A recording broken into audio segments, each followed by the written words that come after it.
સરસ્વતી તાલુકાના કોઈટા ખાતે બોર્ડ પરીક્ષા કેન્દ્રની મુલાકાત લેતા જિલ્લા કલેક્ટર શ્રી તુષાર ભટ્ટ કલેક્ટરશ્રીએ પરીક્ષા વ્યવસ્થાની સમીક્ષા કરી જરૂરી માર્ગદર્શન આપ્યું। પાટણ જિલ્લા કલેક્ટર શ્રી તુષાર ભટ્ટ દ્વારા આજરોજ સરસ્વતી તાલુકાના કોઈટા ગામની સામાન્ય વિદ્યાલય ઉચ્ચતર માધ્યમિક શાળાની ધોરણ 10 અને ધોરણ 12ની બોર્ડ પરીક્ષા કેન્દ્રની મુલાકાત લેવામાં આવી હતી। જિલ્લા કલેક્ટર શ્રી તુષાર ભટ્ટે મુલાકાત દરમિયાન પરીક્ષા વ્યવસ્થાની સમીક્ષા કરી અને કેન્દ્ર સુપ્રિન્ટેન્ડન્ટ તેમજ સ્ટાફ સાથે ચર્ચા કરી જરૂરી માર્ગદર્શન આપ્યું હતું।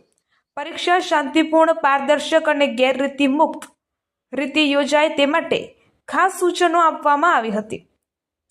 વિદ્યાર્થીઓને ભયમુક્ત અને અનુકૂળ વાતાવરણમાં પરીક્ષા આપી શકે તે માટે તમામ મૂળભૂત સુવિધાઓ સુનિશ્ચિત રાખવા સૂચનો આપવામાં આવ્યા હતા।